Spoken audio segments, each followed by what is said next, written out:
coisa que, ao vivo aqui no Seleção Sport TV, o empresário dele rechaçou, né? O Júnior Pedroso entrou aqui no programa e disse que o Gabigol não tem interesse em aceitar essa proposta de mais de um ano e disse com todas as letras que o final dessa história tão linda de Gabigol no Flamengo está chegando.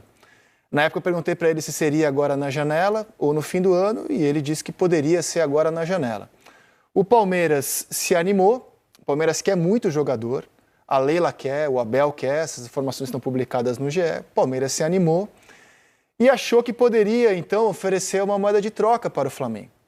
Já que ao fim do ano o Gabigol pode sair de graça e já pode assinar um pré-contrato com qualquer equipe do Brasil ou do mundo, por que então não pegar o Gabigol agora, pensou o Palmeiras, e oferecer o Dudu como moeda de troca? O Flamengo inicialmente recebeu, e o Flamengo, que é um clube muito ligado em negócio, né? Tem dirigentes que são verdadeiros tubarões do negócio, a primeira reação deles foi pensar no negócio. Opa, 2 ídolos movimentando o mercado, movimentando o marketing, eles não estão vivendo grande fase em seus clubes por razões diferentes, né? Dudu está voltando de lesão, tentou ir para o Cruzeiro, não conseguiu, Gabigol está desgastado aqui, o Flamengo estudou a proposta. E ao que tudo indica, pelo que eu ouvi do Flamengo, não vai aceitar. Por algumas razões. Fosse no começo de temporada, o Flamengo poderia se animar mais. No meio de um campeonato, com os 2 clubes podendo se enfrentar, inclusive, né, em Libertadores, e se o Gabigol for e o Dudu vier, eles poderiam se enfrentar. O Flamengo olhou para aquilo e acha que ainda não está 100% terminada a história do Gabigol. Embora pareça difícil uma reviravolta, futebol é muito louco, né? De repente o Gabigol consegue uma chance e tem uma reviravolta. E o Flamengo, que não está precisando de muito dinheiro, colocou o pé no freio. Sobre o Dudu ser uma... O Palmeiras foi inteligente, porque já que o Flamengo pode perder o Gabigol de graça, no fim do ano ele pode ser de graça, o Palmeiras falou, por que vocês não pegam o Dudu?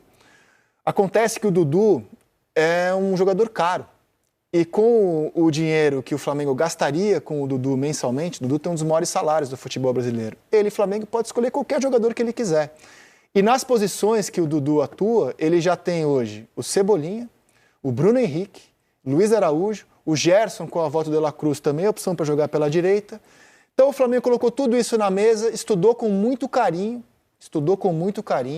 Realmente o Flamengo levou a sério a proposta do Palmeiras, mas ao que tudo indica, não topou e não vai topar. E também fiquei sabendo que os jogadores, especialmente o Dudu, também ficou muito receoso em fazer a troca.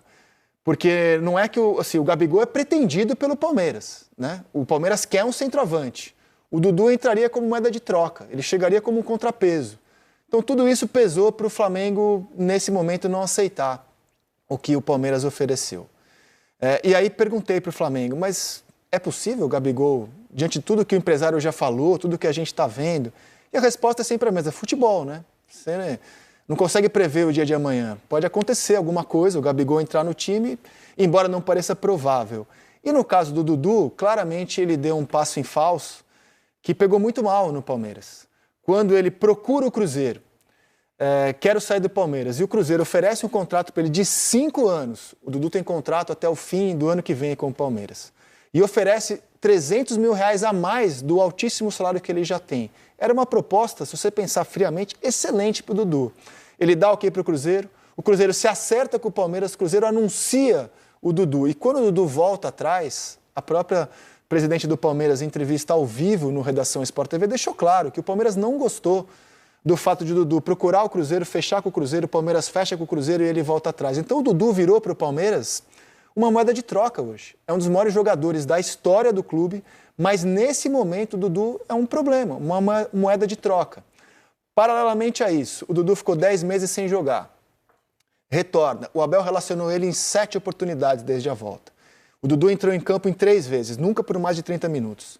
Domingo tem uma imagem, que é uma imagem bem forte, dele sozinho, assistindo às reservas, treinando, e ele sozinho. Certamente estava pensando, caramba, eu não fui para o Cruzeiro e vai ser difícil a minha vida aqui. Porque tem o Estevão, está chegando o Felipe Anderson, Maurício, e assim, nesse momento, estão as situações de 2 dos maiores jogadores da história de Flamengo e Palmeiras. E eu entendo o lado de todo mundo aqui, eu entendo o lado do Palmeiras de oferecer a troca, entendo o lado do Flamengo e concluo o seguinte: o Palmeiras quer muito mais o Gabigol do que o Flamengo quer o Dudu. Por isso o negócio não vai sair nesse momento. Eu vejo... dificilmente vai sair. Eu vejo assim uma situação... Claro que o Dudu é a segunda vez que o Palmeiras está tentando. Sim, na primeira foi uma situação dele com o Cruzeiro, mas agora o Palmeiras está tentando colocar ele na operação. E é uma intenção do clube não contar com ele. Nós temos que deixar claro que ele é das bandeiras dos últimos títulos do Palmeiras, né? Um dos maiores da história do clube, sem Um dos dúvida. maiores, então nós temos que ter cuidado com isso. A gente fica... Eu tenho cuidado quando falo dos ídolos porque eu acho que eles precisam de reconhecimento, precisam sair bem dos clubes. Se é para sair, falei do Gabigol, isso aí aqui no programa, e vou falar do Dudu. Ele precisa sair bem. Sim? Aquela saída que ia ser para o Cruzeiro, ele não ia sair bem. Não ia sair bem com a torcida, com o clube.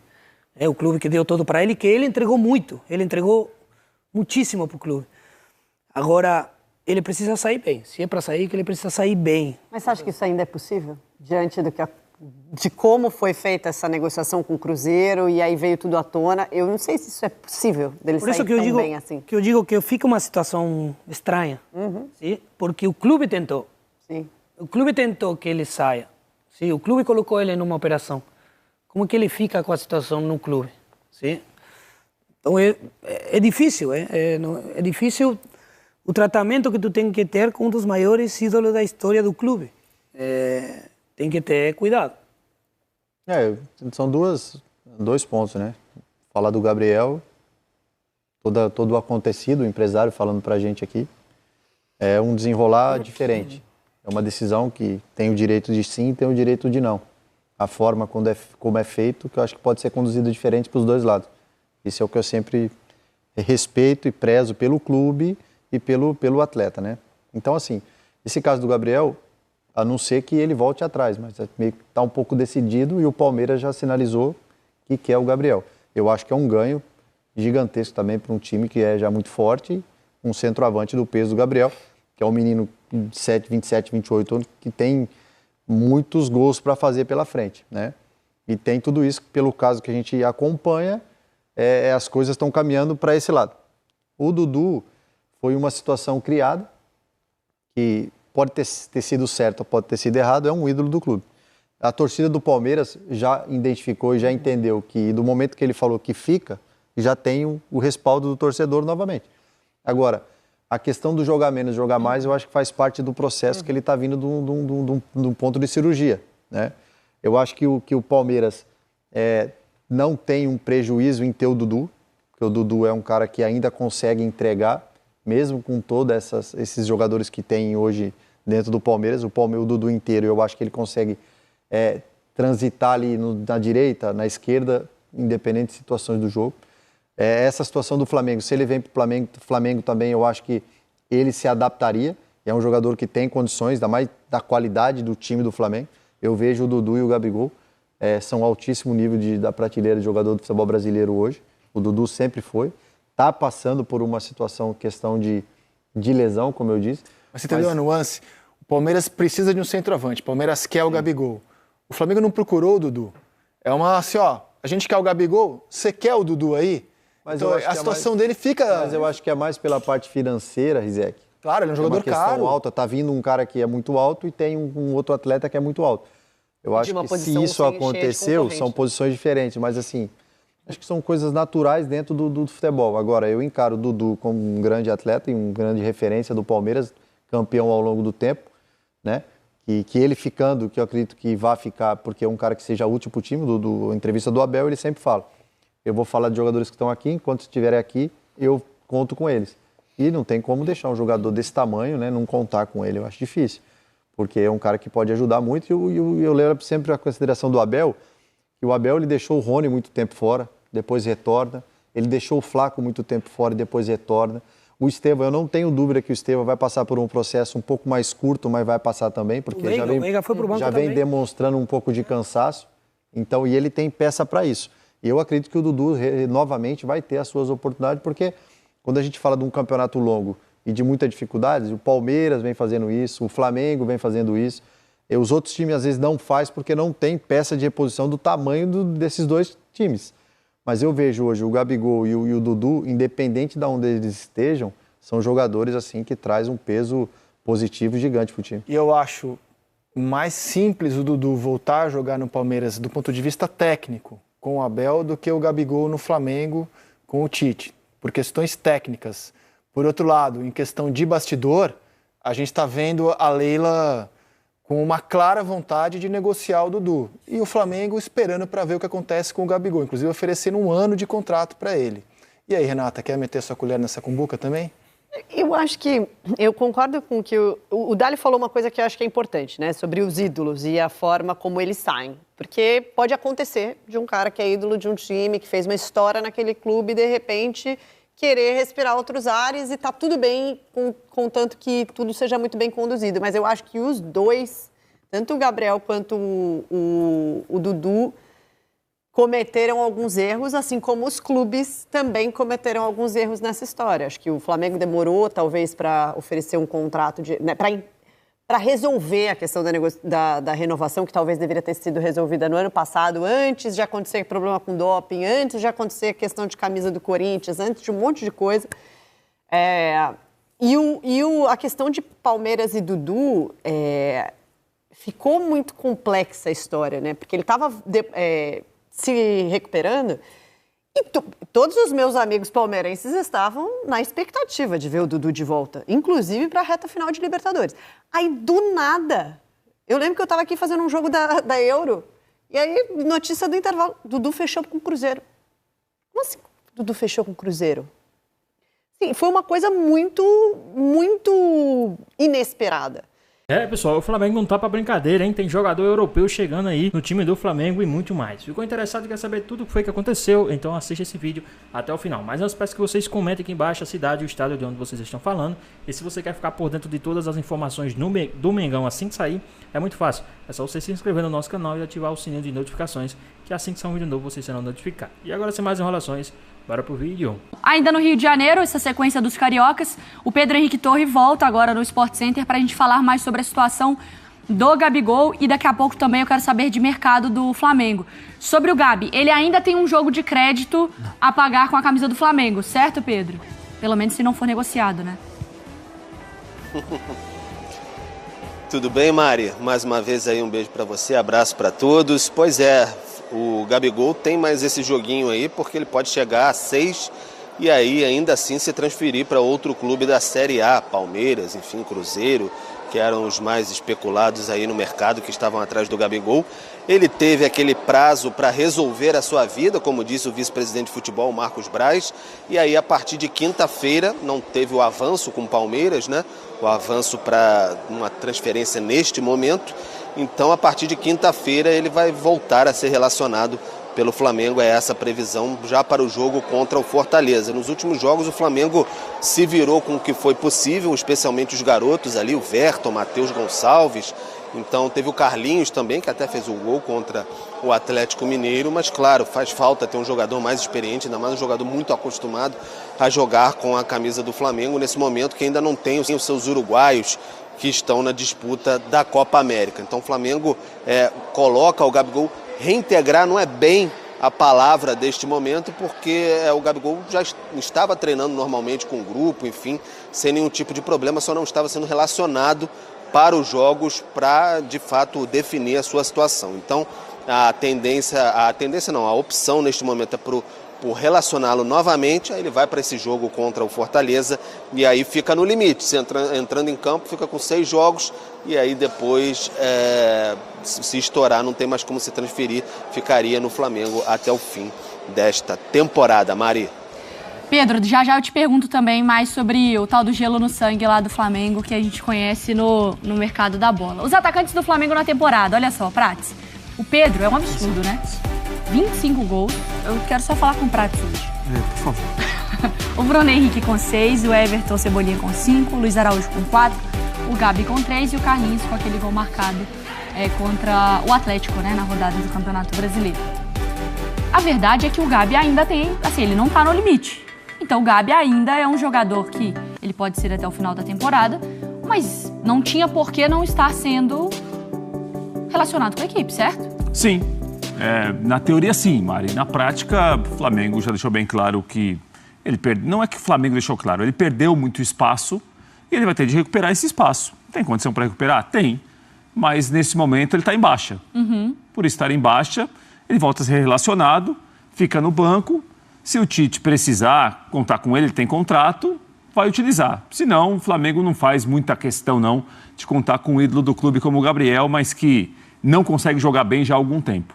E como que faz isso? Como que coloca o Gabi no banco e, se precisar, coloca o Gabriel?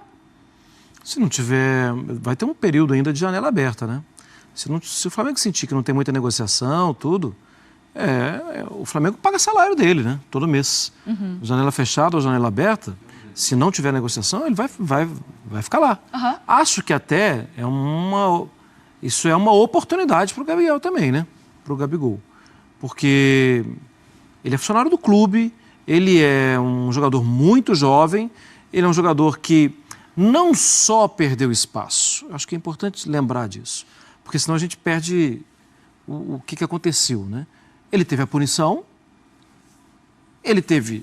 apareceu com camisa de um rival, de um outro clube que disputa Série A de Campeonato Brasileiro, ele perdeu a camisa 10.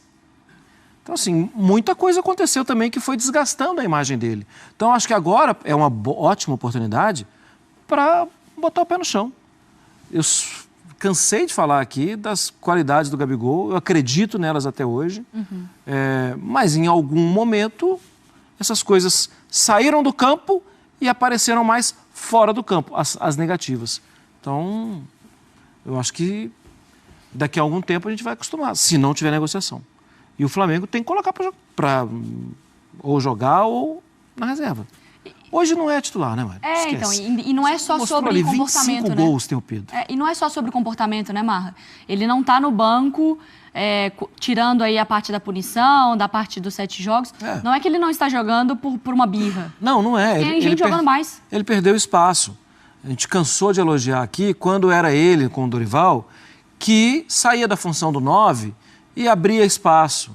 E deu muito certo. A gente cansou de elogiar uma entrevista que ele deu na época do Paulo Souza. Quando ele fala, não, tá todo mundo criticando e eu tô aprendendo algumas coisas de posicionamento com ele que eu não tinha. E eu tô disposto a ajudar. Ele teve, durante muito tempo, uma atitude muito positiva. Não só em campo, mas também fora de campo. E quando ele falava isso, ele diminuía a gritaria de arquibancada, a gritaria de rede social, porque ele chamava atenção para pontos que só ele sabia, porque eram pontos do dia a dia dele. Então ele trazia coisas positivas. Já de um tempo para cá, no campo ele perdeu espaço e fora do campo ele não está ajudando. Ah, meu Deus do céu. Eu tenho medo. Já tô com medo. Então vamos lá, os 5 melhores do Flamengo no período da Copa América, tá? 8 jogos, médias, né? Isso, essas médias são só referentes a esses 2 meses de Copa América, as 8 rodadas disputadas entre a 7ª e a 15ª rodada. Então o Pedro, o melhor nesse período, o Luiz Araújo, o segundo melhor, o Gerson, o terceiro, o quarto é o Everton, volante reserva, mas uma surpresa, né? E o Fabrício Bruno, zagueiro, o quinto melhor do time nesse período. Eu tenho aqui alguns números, eu trouxe uma cola. É sempre importante a cola porque não é fácil de decorar tantos números, né? Então, por exemplo, o Pedro, 4 gols e 4 assistências nessas 8 rodadas. Né? O Luiz Araújo, 2 gols e 4 assistências. O Gerson, 1 gol e 2 assistências. E o Everton e o Fabrício Bruno, 1 gol cada. Então, eles ajudaram muito o Flamengo a superar esse momento tão difícil de Campeonato Brasileiro. E aí é isso, mesmo nesse período, o Gabigol, nessa conta que a gente coloca aqui, ele não... Que poderia ter sido um período importante, né, Prates? Uma oportunidade para, talvez, sem os caras aproveitar. Mas o esquema é isso, na fila tem muita gente até na frente dele do reserva, né? É isso, né? E o time caminhou muito bem sem o Gabriel, né? Porque é aquela história de quem perdeu espaço ou virou uma opção ou foi lá para o final da fila, quando alguns importantes jogadores saem, a gente fica sempre na dúvida. Como o time vai se comportar? Como o time vai responder? O time vai precisar dele? O time não precisou dele. Né? O time ganhou jogos importantes, teve boas atuações, muita maneira do seu treinador, obviamente, sem o Gabriel. Né? Então, assim, o Gabriel voltar a ser relacionado é o Gabriel tentar voltar a recuperar um terreno que já foi dele e ele perdeu. porque o Gabriel, há muito tempo, o Gabriel é notícia pelo que ele não faz em campo. Isso não é bom para o Gabriel, né? Porque um jogador como ele, um ídolo como ele, um jogador que tem o tamanho dele, sempre ser notícia pelo que não faz dentro de campo... Pelo que faz fora, né? Exatamente, não é bom negócio. Veremos, está relacionado, veremos se ele vai ser aproveitado, como ele vai tentar recuperar, ganhar ponto, porque ele já teve muito ponto. Mas perdeu muito ponto e para buscar não é fácil, nem todos conseguem recuperar e buscar rapidamente. A gente tá falando de um Gabigol aí em alguns anos do Bola de Prata, que era assim, o Gabigol tá na seleção e o resto a gente vai descobrir ao longo da competição, né, Ricardinho? Sim, o Gabigol, um dos recordistas de prêmio, tá lá em cima na história do prêmio, do Bola de Prata, como um dos maiores vencedores. A quantidade de prêmios recebidos, não só de Bola de Prata, mas Bola de Ouro, Artilheiro. Então, o Gabigol ele já ganhou muitos troféus no Bola de Prata, sempre um candidato fortíssimo, mas esse ano, aí vem a surpresa, o mistério, o Gabigol hoje é o pior jogador do Flamengo no prêmio ESPN Bola de Prata. O último? O último. Entre todos? Entre todos. Não entre atacantes? Entre todos. Todos os jogadores do Flamengo, ele é o que tem a pontuação mais baixa, então o Prates falava dele perder pontos, perdeu muitos no Bola de Prata também. Ele não tem o mínimo de jogos, então hoje ele não estaria apto a ser considerado para o Bola de Prata, ele tem apenas 5 partidas no campeonato. O mínimo hoje são 8 partidas, porque a gente está na 15ª, então sempre aquela regrinha de metade das rodadas disputadas. Então hoje a gente vai para a 16ª, então o Gabigol com 5 jogos não concorreria hoje ao Bola de Prata. Se ele estivesse bem, mas a questão é que ele nem está bem e nem tem ponto, né? Exato, está muito mal, inclusive. E antes até de que os haters entrem em polvorosa, é preciso destacar que tem uma parte da pontuação que é dada por analista e tem outra parte que é critério técnico, né, Ricardinho? Se ele não faz gol, ele não dá assistência. Poucos minutos em campo, né? E outras coisas. O movimento técnico mesmo errado, o passe errado, isso vai diminuindo o ponto do critério técnico. Né? Não é nem a máquina nem o homem que consegue fazer a avaliação. Você sabe a pontuação dele? Hoje, 4,97. 4,97, abaixo de 5, baixo. Não passaria de ano na escola. O pessoal até, a torcida do Flamengo até brincando, né? A nova temporada, lançou a nova temporada, Claudinho no Flamengo, porque geralmente é sempre um nome carimbado das tentativas aí. Quem sabe uma hora vá também. O Flamengo também já tentou Thiago Mendes, Wallace, que está agora no Cruzeiro e não conseguiu, né? Também passaram por temporadas. O Claudinho, o Flamengo recebeu uma sinalização de que seria possível uma tentativa de tirar ele de lá, talvez menos difícil, mais fácil não, menos difícil do que no ano passado, tirá-lo do Zenit. No passado o Flamengo assinou ali com uns 15 milhões de euros e o Zenit falou que queria um pouco mais do que isso, um pouco acima de 20 milhões de euros. Não houve acordo para trazer o Claudinho, então o Flamengo vai tentar agora nessa janela. Aí foi sinalizado que sim, era possível tirar o Claudinho de lá. E aí agora o Flamengo sinalizou, olha, eu consigo chegar até tal valor, um pouco acima de 15 milhões de euros, pelo que a gente sabe. Muita gente falando em 16, 17 milhões de euros, não consegui confirmar o valor exatamente. Agora o Flamengo está no aguardo, se de fato esse movimento, até por parte de quem trabalha com o Claudinho e tudo mais, vai conseguir tirar esse jogador de lá, vai conseguir convencer o Zenit a negociar esse jogador. O Flamengo estaria disposto a receber o Claudinho a partir já agora do meio do ano. Seria uma boa aquisição, a diretoria do Flamengo assim entende. Para meio de campo também o Flamengo está de olho, está bem encaminhado até com o Marcos Antônio, que é um jogador que pertence à Lazio, teve emprestado até no futebol grego, mas é mais uma situação de empréstimo, talvez com opção e até obrigação de compra ao fim desse empréstimo. O que está pegando agora é a questão de fluxo de pagamento, como é que, enfim, vai entrar o dinheiro aqui, vai entrar o dinheiro ali. O Flamengo está tentando conversar com a Lazio e fechar esse acordo para ter esse jogador, é o que está mais na expectativa nesse momento, para tentar reforçar esse meio de campo aí, que faz um pouquinho de falta, né? Nossa. Gosta dos... Tenho ótimas lembranças dele. Do Marcos Antônio ou do... Marcos Bahia. Sim, fiz jogo dele na época do Shakhtar. Se não... Posso estar com a memória, mas se não me engano, com o Luiz Castro, como técnico. Mas controle de jogo, dono de situação. Bola gruda no pé, vem de trás, né? Como um 5, como um 8, e organizando o jogo, muita lucidez. Vamos ver, né? Mas eu acho que ajuda muito. E Claudinho? Então, esse já é um jogador que há pouco tempo estava aqui perto da gente. Há pouco tempo ganhou bola de ouro. Ele ganhou bola de ouro. Pelo Red Bull Bragantino, né? O ano da... Foi até, acho que do primeiro ano da pandemia, se eu não me engano, 2020. Não, é um jogador de característica diferente, né? Um jogador que define mais jogada, que na posição de meio, caindo pelos lados, com facilidade. Fez gol no Flamengo, inclusive no Maracanã, né? Jogando muito pelo Red Bull Bragantino. Eu acho que é um jogador completamente pronto, né? Ver se tem condição de jogar e chegar a jogar. E me chama a atenção porque é uma posição que é a posição que o De La Cruz pode jogar, que o Arrascaeta pode jogar, que o Gabigol poderia jogar, que já jogou anteriormente, mas acho que é um jogador completamente pronto. Vai ajudar muito. E aí, Prates? O Claudinho é uma situação que o próprio Pedro Henrique brincava, né? Quase mais do mesmo, né? Porque o nome dele vira e mexe, é comentado no Flamengo, né? O Flamengo já teve interesse em outros momentos, muita gente já teve interesse. Agora, me parece que a partir do momento que o Flamengo ouviu que agora pode ter negócio, muda realmente o cenário, porque em outros momentos o Zenit nem abriu o negócio. O Zenit colocou um preço que ninguém pagaria. Para não abrir mesmo. Exatamente, porque dá uma ideia de como ele é importante para o Zenit. O Zenit ganhou o campeonato, ganhou a Copa da Rússia recentemente, né? E a não ser que o Zenit tenha chegado à conclusão, ouvindo do próprio jogador, de quem trabalha com ele, que não, agora talvez seja o momento de conversar para possivelmente abrir um negócio. Só assim pode ter alguma coisa, o que dá uma ideia de como ele ficou grande no Zenit, de como ele é importante para o Zenit. Se o Flamengo contratar, faria uma grande contratação.